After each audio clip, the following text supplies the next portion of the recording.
এই শোনো না গো, আমাদের পুতুল ডায়েরি চ্যানেলটি সাবস্ক্রাইব করে পাশে থাকা বেল আইকনটি বাজিয়ে দিও প্লিজ। আর গল্পটি ভালো লাগলে অবশ্যই লাইক কমেন্ট করে শেয়ার করে দিও।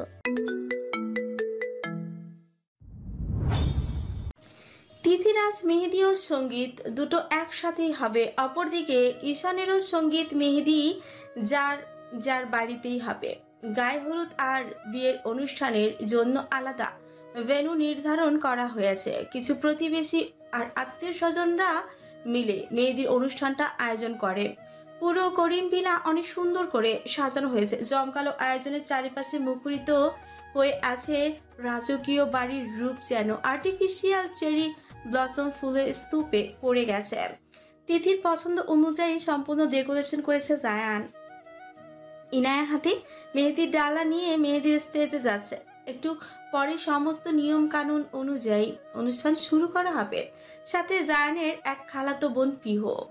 মিনারা বেগমের আপন বলতে এক ভাই আর বোন আছে।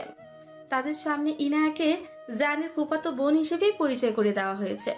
সবাই নিধিকে নিয়ে কোনো কিছুই বলেনি, সবটা তাদের জানা। ইনায়া স্টেজে ডালাটা রেখে পেছনে ফিরতে জায়ানের দিকে চোখ গেল, যে ম্যানেজমেন্টের লোকেদের সাথে কথা বলছে। ইনায়া অবাক হলো জায়ানকে দেখে। আজকের দিনেও এই লোক কালো পাঞ্জাবি পরে ঘুরছে। আজকের ড্রেস কোড সবুজের মধ্যে রাখা হয়েছে। সবাই কালার মিল রেখে ড্রেস পরেছে, কিন্তু এই লোক। ইনা পিহুকে সবটা বুঝিয়ে দিয়ে জায়ানের দিকেই যায়। জায়ান লোকটাকে বিদায় দিয়ে পেছনে ফিরতেই ইনায়াকে দেখলো। ইনায়ার পরে সবুজ সালোয়ার কোট। জায়ান হাসলো। কি অপরূপ সাজে সেজেছ তুমি অপরূপা। ফ্লার্ট করা বাদ দেন। জায়ানের হাসি আরো চওড়াও হলো। ইনায়ের মুখে হালকা রাগের আভাস। ঝলমলে আলোর উজ্জ্বল পরিবেশে জায়ানের হাসি তার কাছে বিরক্ত ঠেকল। সে গম্ভীর গলায় শুধালো, আপনি কি শোক পালন করছেন? আজকের দিনেও কালো পড়তে হবে? কেন? কোথাও লেখা আছে বোনের বিয়েতে কালো পড়তে নেই? ইনফ্যাক্ট সবার উচিত বিয়েতে আমার মতো কালো পরে শোক পালন করা। জায়ানের কথা ইনায়া রাগলো বেশ। এইটা কোনো কথা? ইনায়া শান্ত অথচ গম্ভীর গলায় বলে উঠে, বিয়ের দিনও যেন এইসব না দেখি, অসহ্য সন্ত্রাসেরটা। জায়ান কোনো উত্তর দিল না, যার মানে সে কালোই পড়বে। ইনায়া আর কিছু বলল না। এই লোকের সাথে কথা বলা পুরোটাই বেকার। সে পিছু ফিরে যেতে নিল। জায়ান মুচকি হাসি দিয়ে বলে উঠল, তুমি আমি একই সুতোয় বাঁধা, ডোর টানলে তো এক হবই হরিণী। তোমার জীবনটা এই সন্ত্রাসীতেই বাঁধা, সহ্য না করে যাবে কোথায়? ইনায়া জবাব না দিয়ে চলে গেল। হন্তদন্ত পায়ে ছুটে বাড়িতে ঢুকে তিথির কাছে গেল। জায়ান ইনায়া যাওয়ার দিকে তাকে বাঁকা হাসে। সামনে তাদের দিনগুলো হয়তো ভালো যাবে। আচমকা জায়ানের ফোন বেজে ওঠায়। জায়ান শোরগোল থেকে দূরে গিয়ে দাঁড়ায়। ফোন বের করলেই দেখতে পায় জলজল করছে ফাহাদের নাম। জায়ান রিসিভ করে জিজ্ঞেস করে, ওদিকের কি খবর? খুবই ইন্টারেস্টিং ভাই। তুই ভাবতেও পারবি না এই মেয়ে কত বড় ড্রামাবাজ। মানে? জায়ান ভ্রুকুটি কুঞ্চিত করলো। ফাহাদ অপর পাশ থেকে হেসে বলে উঠল, তার মায়ের কাছ থেকে আমাদের কথা শুনে খুঁজে খুঁজে আমাদের শত্রুর সাথে ভাব মিলিয়েছে। তুই তো জানিস খলিল কেমন। এই মেয়ের ফাঁদে পড়ে সব দিয়ে বসে আছে। খলিলের জোরেই বাংলাদেশে এসে এমন দাপট দেখিয়েছিল। গতকাল জামিনে ছাড়া পেয়েছে অদিতি। এই থানা পাল্টিয়েও কোনো লাভ হলো না। তোর প্রতি অনেক ক্ষোভ মেয়েটার। এখন তার একটাই লক্ষ্য, সেটা হয়তো তুই। এখন কোথায় পালিয়েছে জানা নেই। ফোর্স দিয়ে খোঁজার চেষ্টায় আছি। তোকে সামনে পেলে জানে না মেরে দেয়। জান গাদুলি হেসে উঠে কানে ফোন রেখে সিগারেট ধরায় সে দু এক টান দিয়ে ফিসফিসিয়ে বলে উঠে, আমি মানুষটা এমনিতেই ভালো। কেউ যদি দুষ্ট বুদ্ধি দিয়ে আমাকে কাবু করতে আসে, তাহলে তার বুদ্ধি দিয়েই তাকে কাবু করব আমি, হোক খারাপ বা ভালো। প্রথম এই রাস্তা তার দেখানোই। অদিতির বেলায়ও তাই ঘটেছে। আমার প্রাণ ভোমরায় হাত দিতে চেয়েছিল সে। জানের হুঙ্কার মেশানো কথায় ফাহাদ আর কিছু বলে না। সে নিশ্চুপ রয়। খলিলের লোকেদের সাথে বেশ ভালোই ঝামেলায় পড়েছে ফাহাদরা। সামনে বুঝে শুনে স্টেপ নিতে হবে তাদের। রাজনৈতিক দলগুলোর অংশগ্রহণে আসন্ন নির্বাচনের কথা মাথায় রেখেই এগোতে হবে। মাত্র আর 3 মাস। জান আচমকা জিজ্ঞেস করে, কিন্তু অদিতি খলিলের সন্ধান কি করে পেল? চুপ রয়। উত্তর মেলে না কারো কাছে। এই মেয়েকে হালকাভাবে ছাড়লে হবে না। নিধি তিথির রুমে বসে আছে। তিথির সাজ প্রায় শেষ। নিধি মুখটা অত্যন্ত গোমরা করে আছে। সে আজকে বাড়ি যেতে চেয়েছিল। তাদের বাড়িতেও সে একটাই মেয়ে, কিন্তু মেয়েও সাহেবে নিষেধ। কেউ অবজ্ঞা করতেই পারছে না। ভাত আজ 4 দিন হলো 2 দিনের নাম করে শহরের বাইরে আছে। ওখান থেকে নিধির উপর খবরদারি করে যাচ্ছে সে। তিথি সাজ শেষ করে নিধির পানে তাকালো। সে বিষণ্ণ মনে বসে আছে। তিথি শান্ত গলায় জিজ্ঞেস করে উঠল, ভাইয়া কখন আসবে নিধি ভাবি? নিধি ধ্যান ভেঙে তিথির দিকে ফিরল। অসম্ভব সুন্দর লাগছে তিথিকে। নিধি মলিন কণ্ঠে জবাব দেয়, আমি কি করে জানবো? তাকে আমি কল দেইনি, আর দেওয়ার প্রয়োজন মনে করছিলাম। তিথি দীর্ঘশ্বাস পেল। নিধির কাছে গিয়ে বোঝানোর স্বরে বলে উঠল, সব মেনে নাও, দেখবে তুমি অনেক খুশি থাকবে সব সময়। আর তোমার বাড়ি যাওয়া নিয়ে মন খারাপ তো আমি কালকে বাবাকে বলবো তোমার বাড়িতে দিয়ে আসতে। নিধি চমকালো হাসি থামিয়ে জিজ্ঞেস করে, সত্যি? তোমাকেও কথা দিতে হবে, বিয়ের দিন ভেনু থেকে সোজা বাড়িতে চলে আসবে। ভেবে দেখবো। নিধি চওড়া একটা হাসি দিয়ে বলে কথাটা। হঠাৎ ইনায়ার আগমনে নিধি আর তিথি কথা বন্ধ করে। ইনায়া তিথিকে ধরে মিষ্টি স্বরে বলে ওঠে, তোমাকে খুব সুন্দর লাগছে তিথি। তিথি খুশি হলো বেশ। ইনায়ার হাত ধরে উঠে দাঁড়াইছে। 3 জনই অগ্রসর হয় মেহেদির অনুষ্ঠানে। বিয়ের আমোদপূর্ণ বাড়ি করিম ভিলা হলেও তার দ্বার প্রান্তে নেই বিশাল বড় মির্জা বাড়ি। আয়োজনে কোনো ত্রুটি নেই বাড়িতে। সবকিছু মনের মতো করেছে নাহিদ মির্জা। আত্মীয় স্বজন নিজ নিজ আনন্দে মেতে থাকলেও কোনো আমেজ নেই তাতে। তারপরও বাড়ির সবাই যথেষ্ট চেষ্টা করছে অনুষ্ঠানটা কমপ্লিট করতে। নেপাও নওয়াজ মির্জা মেহমান আপ্যায়নে ব্যস্ত। নাহিদ মির্জাও তাই। আয়েশা মির্জা ব্যস্ত আছেন ঈশানের সাথে খুনসুটিতে। বাড়ির বিশাল বড় জমকালো লাউঞ্জ এরিয়ার পাশে ছোট্ট 2টি টেবিল রাখা। একটাতে কিছু ফুলের স্তূপ আর অন্যটিতে ভদকার গ্লাস। তার পাশে চেয়ারে নাভান বসে আছে মেরুন রঙের পাঞ্জাবিতে। দারুণ সুদর্শন পুরুষ টেকলো সে। হাতের গ্লাস থেকে মাঝে মধ্যে অল্প করে স্লিপ নিচ্ছে। সামনে উদয়ীমান থালার মতো চাঁদের পানি দৃষ্টি নিক্ষেপ করেছে। আজ আকাশের চাঁদের পাশে জল জল করছে অগণিত তারা, যাদের দৃষ্টি যেন নাভানের পানি। নাভান হাসল, চমৎকার দেখালো সেটা, কিন্তু ভেতরে দহন বাইরে বের হলো না। ভেতরের সাথে নাটকীয় খেলায় যেন জিতেই রইল নাভান। এই দহন দেখাবার মতো নয়, তাকে জিততে দেওয়া বড়ই মানা। নিশুতি এই রাতটা কষ্টের সমাহার যেন। পেছনে কারো আভাস পেয়ে নাভান নড়ে উঠল। হাতের গ্লাসটা টেবিলে রেখে পেছনে ফিরে তাকায়।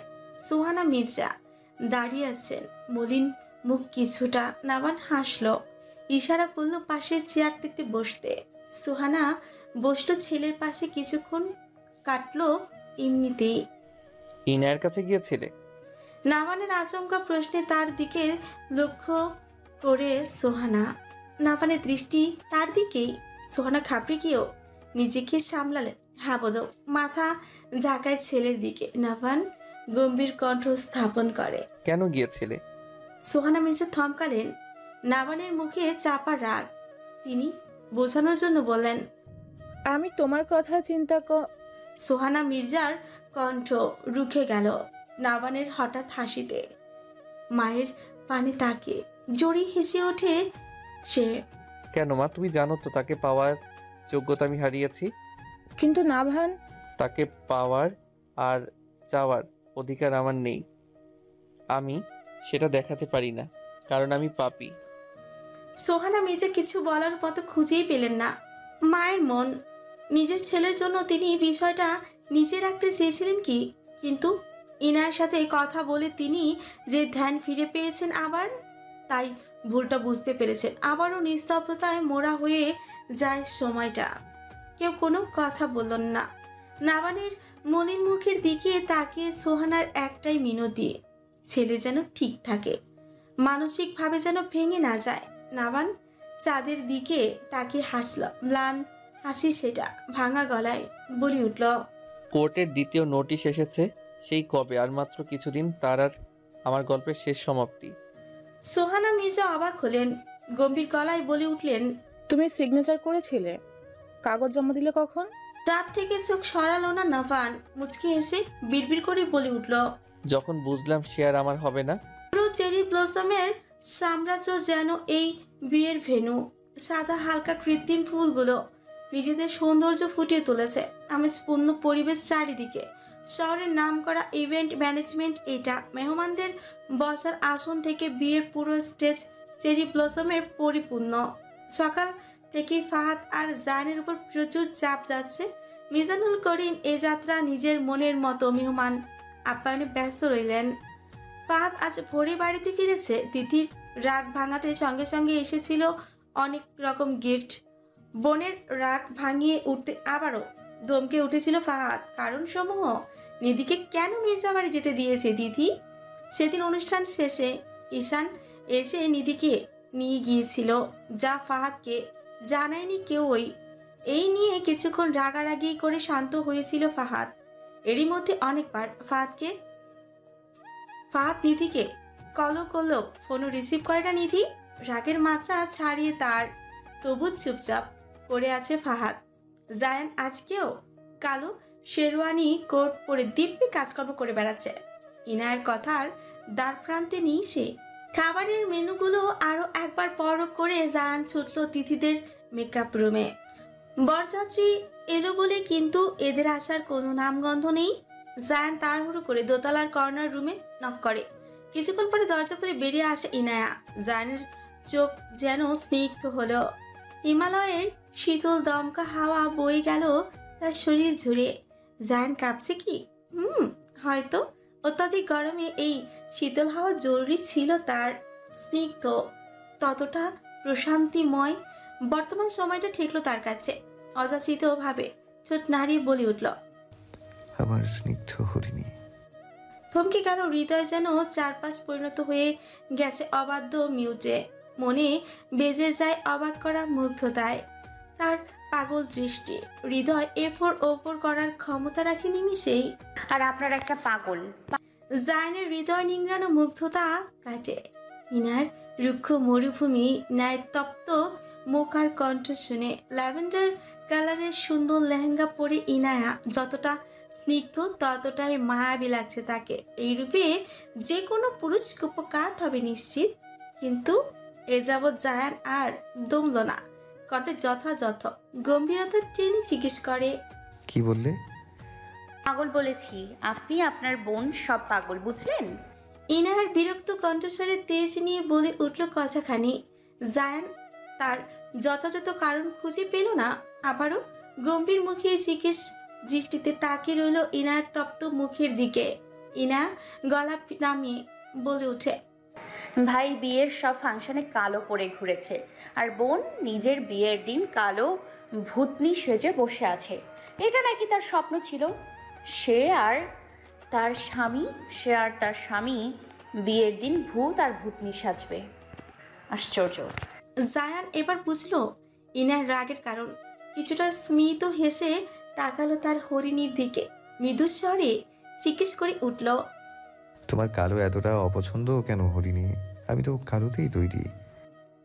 বিদ্রুপ করে হেসে উঠল কাজল কালো চোখ জোড়া দুটি, হাসলো কষ্ট নিয়ে। তারপর বিড়বিড়ে উঠে বলে, যার জীবনে আস্তরণ দুঃখের কালো রঙে রাঙানো, তার কালো রং কি করে সহ্য হবে বলুন?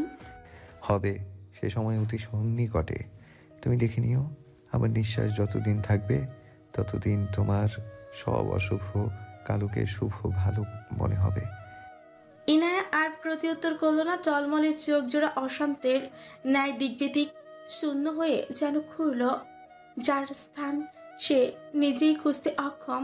অনেকক্ষণ পরে জায়ান সেই অশান্ত চোখের মালিককে এড়িয়ে যেতে যেতে বলে উঠল, শীঘ্রই চলে এসো, সময় খুব সন্নিকট। যদি এক সময় আর না আসে? তবে ভেবো আমি আর নেই। ইনা চমকালো। সমুদ্রে উত্তাল জলোচ্ছ্বাসের ন্যায় তার ভেতরটা হুঙ্কার দিয়ে উঠল, কিন্তু মুখের অভিব্যক্তি নর্মাল। ভেতরে উচ্ছ্বাসিত দহনটা বুঝতে দিল না সামনের নেতাকে। নিজেকে দমিয়ে শুনল আবারও তার কিছু কথা। আমি বেঁচে থাকতে তোমার আমার ভেতরে দুঃখের দর ঢুকতে দেব না, কারণ আমি তোমাতে পাগল হইনি, ভীষণভাবে পাগল।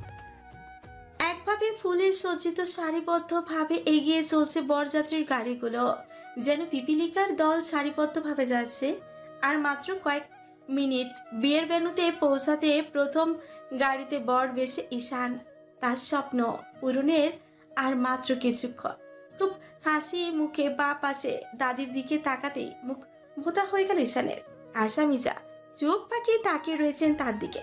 ঈশান দীর্ঘশ্বাস ফেলে। তিথির পাগলামি মানতে গিয়ে আর কত সমস্যা যে হবে তার গিন্নির সাথে, তার কোনো হদিস নেই। সবে তো মাত্র শুরু। কালো পাঞ্জাবি পরায় বাত সেধেছিলেন আয়শা মির্জা। এমন শুভ দিনে নাকি কালো। তিনি তো তিথিকে এই নিয়ে কথা শোনাবেন নিশ্চিত। নিধি ঈশানের ডান পাশে বসা, সামনে নভান। তারা আয়শা মির্জার এমন পেস বেশ এনজয় করছে। দুষ্টুমি হাসি ঠাট্টা সব মিলিয়ে শেষে সবাই বিয়ের ভেন্যুতে পৌঁছালো। বর এসেছে, বর এসেছে, কথায় মুখরিত হলো চারপাশ। জায়ানের কাজিন মহল গেট ধরার জন্য দাঁড়িয়ে আছে। নিধি আয়শা মির্জাকে নিয়ে ভেতরে প্রবেশ করলো। নাহিদ মির্জা আর নওয়াজ মির্জা মিজানুল করিমের সাথে কথায় ব্যস্ত। স্টেজে তিথি বসা, পাশে ইনায়া আর মিনারা বেগম। কালো লেহেঙ্গা আর গা ভর্তি ভারী স্বর্ণের জুয়েলারি, ব্রাইডাল মেকআপে খুব সুন্দর লাগছে তিথিকে। আয়শা মির্জা নিধির সাথে স্টেজে বসে আছে। তখন কোথা থেকে ফাহাদ এসে তাদের সামনে। আয়শা মির্জার সাথে কুশল বিনিময় করে পাশে বসা নিধির দিকে চোখ গরম করে তাকালো, কিন্তু নিধি তাকে পাত্তাই দিল না। তা নাচ জামাই এমন শুকাইছো কেন? কাজের বুঝি খুব চাপ? আয়শা মির্জা পান চিবানো বাদ দিয়ে প্রশ্ন ছুড়ে ফাহাদের দিকে। ফাহাদ কিছু বলবে তার আগে নিধি মুখ ভেঙচিয়ে পড়ল।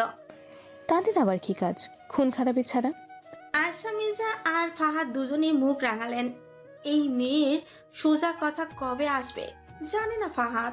তার বেলায় শুধু এমন মুখ ঝামটি। ফাহাদ পিচকে হেসে নিধিকে বলে উঠল, পারফেক্ট, একদম ঠিক আছো। কি ঠিক আছি? কুচকে জিজ্ঞেস করে নিধি। ফাহাদ দীর্ঘশ্বাস ফেলে বলে, আমার বাবার পুত্রবধূ হিসেবে একদম ঠিক আছো তুমি, বুঝলে?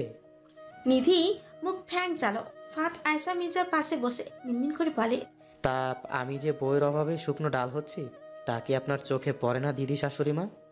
আয়শা মির্জা একগাল হেসে মাথার কাপড় একটু টেনে নিলেন।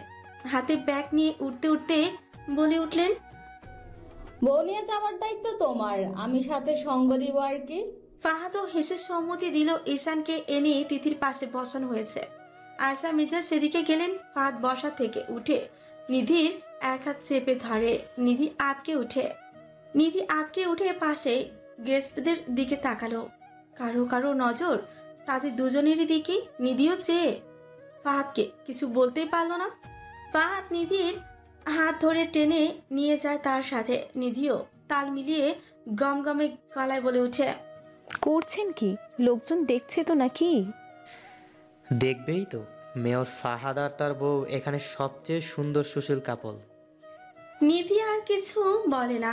ফাহাদ নিধিকে নিয়ে একটা রুমে ঢুকলো। বেডে বসিয়ে সে নিয়ে যায়। ফ্লোরে বসে নিধির কোমর জড়িয়ে কোলে মাথা রেখে বসে রইল। নিধি অবাক হলো ফাহাদের এহেন কর্মকাণ্ডে। শরীরে কাঁপন সৃষ্টি হলো প্রচুর। পাঁচরা নড়বড়ে হয়ে উঠল কিছুটা। ফাহাদের তপ্ত নিঃশ্বাস জোড়া নিধির উন্মুক্ত উদরে গিয়ে ঠেকল। নিধি কিছু বলতে পারে না। কণ্ঠ রুদ্ধ করে দেওয়া হয়েছে যেন তাকে। নিধি কাপা হাতে ফাহাদের কাঁধ ঝাঁকিয়ে দিল খানিকটা। সময় নিয়ে মাথা তুলে তাকালো নিধির পানে ফাহাদ। নিধি থমকালো। ফাহাদের চোখ জোড়া তাকানোর সাহস পেল না আর। সে যেন অতল গহ্বর।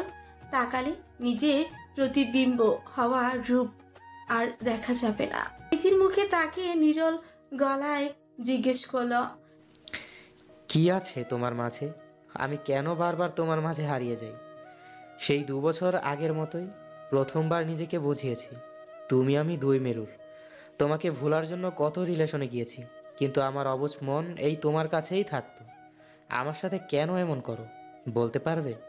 আমাকে কি একটু ভালোবাসা যায় না? মেনে নেওয়া যায় না? সম্পর্কটাকে কি একটু সুযোগ দেওয়া যায় না? আমি কি এতটাই অযোগ্য? কি দোষ আমার বলো না। আমি তোমার জন্য নিজেকে বদলে দেব, কথা দিচ্ছি। সম্পর্কটাকে একটা সুযোগ দাও নিধি। ফাহাদের আকুতি এমন হৃদয় বিদলন যেন নিধির রাজনীতিতে জড়িত থাকায় ফাহাদকে তার পছন্দ হতো না কোনো কালেই। তার মনে হতো রাজনৈতিক কর্মকাণ্ডে কেউ সাধু নয়। সামনে ভালো দেখলেও এদের হৃদয় কুলুষিত থাকে। কজন নিজেকে ঠিক রাখতে পারে? আসলে কেউই পারে না। ক্ষমতাসীন দলের নেতারা কেউই ভালো নয়। নিধি ফাহাদের দিকে তাকে হাসল। হয়তো আমি আপনাকে বোঝার চেষ্টা করিনি। আপনার এই পেশার কারণে রাজনৈতিক কলাকৌশল শেখানো ভয়ঙ্কর নেতাদের আমি বরাবরই ঘৃণা করে এসেছি। এরা কখনোই ভালো হতে পারে না। হয়তো সেটা আপনার মাঝে পেয়েছি আমি। আমার সাথে যা অন্যায় হয়েছে তাদের ছায়া দিয়ে আসছে আপনাদের মতো কিছু ক্ষমতাসীন লোকেরা। আপনাদের জন্যই এদের জন্ম। যেখানে টাকা ছুড়ে সেখানেই কুত্তার মতো ঝাঁপিয়ে পড়ে। যেখানে তাদের প্রতি এত ঘৃণা, সেটাই আমার সাথে ঘটেছে। আমি সেদিকে মন কি করে দেই বলেন? ফাহাদ ফিচেল হাসল। শুভ্ররাঙা পাঞ্জাবিতে পুরো শরীর দুলে উঠল। এগিয়ে এসে নিধির চিবুকে নিজের উষ্ঠ ছোঁয়ায় ফাহাদ। নিধি খিজে চোখ বন্ধ করে ফেলে। ফাহাদ সরে এসে মুখ বাঁকিয়ে বলল, ব্যাস এতটুকুই? চলো, বিয়ের ফাংশন কমপ্লিট করতে হবে। নিধি অবাক চোখে তাকালো। এই লোকের হলো কি? ক্ষণে ক্ষণে মুড চেঞ্জ হয়ে যায়। ফাহাদ আগের মতোই তড়িঘড়ি করে নিধিকে নিয়ে বেরিয়ে যায়। হাতে ময়ূরের পালকের কলম, যেটার পালকগুলো আপাতত ভেঙে আছে। ইনার রাগ হলো প্রচন্ড রাগ। টলমলে চোখের এক ফোঁটা পানি গোলাপি আবার গাল স্পর্শ করলো। নাকের ডগা হলো টুকটুকে লাল, ঠোঁট উল্টে এলো প্রায়। অসন্তোষ হয়ে সামনে অতি সুদর্শন হোয়াইট ব্লেজার পরিহিত নাভানের পানে তাকালো। নাভান ইনায়ার এমন বাচ্চা সুলভ কান্নায় অতবাক হলো। আর কত নিজের ভিন্ন রূপ দেখাবে এই অপার সৌন্দর্যের নারী। বিয়ের কাবিননামায় বর কনে উভয়ে সাইন করবে এই কলমটা দিয়ে, যেটা নিধি গিফট করেছিল ঈশানকে বিয়ের 2 দিন আগে। গেস্ট রুমে ডালায় রাখা ছিল সেটা। ইনার দায়িত্ব ছিল সেটা স্টেজ পর্যন্ত নিয়ে যাও, কিন্তু ডালা নিয়ে আসার পথে আচমকা নাভানের সাথে ধাক্কা খায় ইনায়া। তাতেও সমস্যা ছিল না। ডালা পরে কলমের স্থান হলো নাভানের পায়ের তলায়, যার দরুন পালক কিছুটা ভেঙে এবং বেঁকে গেছে। এখন কি হবে তাই ভেবে ইনার এমন কান্না পেল। সে গম্ভীর গলায় নাভানকে শুধালো, দিলেন তো শেষ করে, এখন কি হবে? বিয়েতে এইটা দিয়েই সাইন করার কথা ছিল। নাভান জবাব দিল না। গভীর চোখে পরখ করল ময়ূর পালকের কলমটাকে। চোখের সামনে ধরা দিল কিছু আবছা স্মৃতি, যা মস্তিষ্কের স্নায়ুকোষগুলোতে এক কোণায় পড়েছিল, যেটা হয়তো স্মৃতি হয়ে থাকবে সারা জীবন। নাভান হাত বাড়িয়ে ইনার থেকে কলমটা নেয়। শান্ত ম্লান গলায় বলে উঠে, আমি দেখছি কি করা যায়। বলে ফোন বের করে কাউকে মেসেজ করলো নাভান। ইনায়া রাগ করলো না, চুপচাপ দেখতে লাগলো নাভানের কর্মকাণ্ড। কিছুক্ষণ বাদে একটা ছেলে নাভানকে একটা ব্যাগ দিয়ে গেল। নাভান এক পলক ইনায়ার দিকে তাকিয়ে পাশের একটা টেবিলের পাশে চেয়ারে বসে পড়ে। ব্যাগ থেকে জিনিসপত্র বের করে নাভান নিজের কাজ শুরু করে দেয়। ইনা দাঁত দিয়ে নখ কাটছে, টেনশনে কপাল বেয়ে ঘাম ঝরছে তার। নাভান মাঝে মধ্যে ইনার দিকে দৃষ্টিপাত করছে। সেদিনের পর আজ প্রথম দেখা তাদের। কত কথা জিজ্ঞেস করতে গিয়েও তার নাভানের জিভের গোড়ায় আটকে আসছে। সময় নিয়ে নাভান সবটা ঠিক করলো। ইনায়ের কাছে কলমটি ফেরত দিয়ে বলে উঠল, এবার ঠিক আছে তো? ইনা কলমটা ফের পরখ করলো। না, আগের থেকে এটাকে আরো সুন্দর করে দিয়েছে নাভান। ইনা কৃতজ্ঞতার স্বরে বলে উঠল, ধন্যবাদ, আসলেই সুন্দর হয়েছে এটা। নাভানের দৃষ্টি স্থির হলো তাদের। চোখের দৃশ্যপটে ভেসে উঠে আবারও প্রায় 1 বছর আগের স্মৃতি। বড় একটা দীর্ঘশ্বাস ফেলে নাভান চোখে রাখে ইনার পানে, মুখটা মলিন করে শোধালো, কিছু মনে পড়লো ইনায়া? সাবলীল ভাবে জানতে চাইল নাভান। চোখে তার আকুল আগ্রহ। যে স্মৃতি তাকে এত বিরল হয়ে যাতনায় বিদীর্ণ করে তুলেছে, সে স্মৃতি কি তাকেও কিছু মনে করায়? জানতে চেয়েছে তার ভেতরটা। ইনায়া কলমটায় চোখে স্থির করে। আগে ময়ূরের পালক থাকলেও এখন নাভান তার সাথে জোড়া ময়ূরের স্টিক লাগিয়ে দিয়েছে একটা, যেমনটা তাদের বিয়ের কলমটায় ছিল, যেটা নিধির বানানোই ছিল। সেই বিভীষিকাময় রাতের কথা মস্তিষ্কে হাতছানি দিচ্ছে বারবার। ইনায়া পলক ঝাপটালো কয়েকবার, ঘুরিয়ে দেখলো ময়ূরাক্ষীর সেই প্রেমময় যুগলবন্দি। ইনায়া তচ্ছিল্য সুরে হেসে বলে উঠল, এ তো সেই বিভীষিকাময় রাতে দুধর্ষ মরীচিকা পত্রের লিখনি, যা দিয়ে শুধু আমি একা নাম লিখে অংশগ্রহণ করেছিলাম। ফের পথহারা পথিকের মতো একাই ছুটেছিলাম সেই মরীচিকার পেছনে। সেখানে আর কেউ ছিল না, কেউ না, শুধু আমার হৃদয় নিংড়ানো যাতনা ছাড়া। সে লিখনি কি করে ভুলবো বলুন? নাভানের দৃষ্টি শীতল হয়। ইনা কলমটা ডালায় রেখে নিজের গন্তব্যের দিকে অগ্রসর হতে নাভান মলিন কণ্ঠে বলে ওঠে, নেক্সট উইকে আমি কানাডায় ব্যাক করছি। হয়তো এটাই আপাতত শেষ দেখা। ইনায়া ঘাড় ঘুরিয়ে পিছু ফিরে মুখে ফিচেল হাসি টেনে এনে মৃদু স্বরে বলে ওঠে, অবশ্যই, কারণ আপনি যে কাজের জন্য এসেছিলেন সেটা তো হয়েই গেছে। এখন তবে ফিরতে পারবেন। ইনায়ার কণ্ঠে অভিমান নাকি উপহাস ছিল তা ঠাউর করতেই পারল না নাভান। শীতল চোখে তাকিয়ে রইল সামনের অদ্ভুত রমণীর দিকে, যাকে এক দেখায় ভাঙচুর মনে হলো, পরক্ষণেই মনে হবে সে স্পাতের চেয়েও কঠিন দৃঢ় কোচে। ইনায়া যেতে যেতে ফের একটা কথাই বলে ওঠে, আপনার জীবনটাকে ভালো রাখবেন। আজকে যা দেখছেন সবই মরীচিকা, এটাকে সঙ্গী করবেন না ভুলেও। নাভান দীর্ঘশ্বাস ফেলে দেখলো তার শেষ যাওয়া অবধি নেই, কেউ নেই, আসলে সবই মরীচিকা। ঈশান আর তিথির ফটো সেশন শুরু হয়েছে। সেই কখন থেকে ক্যামেরার ফ্ল্যাশ ও ক্লিকের শব্দ, এইসব কিছুতে আয়েশা মির্জার মাথা ধরে গিয়েছে। একে একে পরিবারের সবাই তাদের সাথে ফটো তোলা শেষ হলো। আয়েশা মির্জা ফটোগ্রাফারকে আপাতত স্থির থাকতেই বললেন। তার মাথায় ধরে গিয়েছে অনেকটা। কাজী আর রেজিস্ট্রার নিজেদের কাগজপত্র গুছিয়ে নিয়েছেন। আয়েশা মির্জা আবার চোখ রাখে করিডোরে ইয়ানার খোঁজে। মেয়েটা যে এখনো এলো না, এতক্ষণ লাগে ডালাটা আনতে। নওয়াজ মির্জা আর নাহিদ মির্জা মিজানুল করিমের সাথে আপাতত কাবিনের টাকা নিয়ে কথা বলছেন। আয়েশা মির্জা চোখ ঘুরিয়ে ঈশান আর তিথির দিকে তাকালো। তারা দুইজনেই হাসি খুশিতে কথা বলায় মুশকুল। আয়েশা মির্জা তেতলেন, মুখ বাঁকিয়ে বলে উঠলেন, তোমাদের কি লজ্জা শরম নাই? বিয়ের দিনে বর কনে এমন হাত ধরাধরি করে হাসে, বেশরম।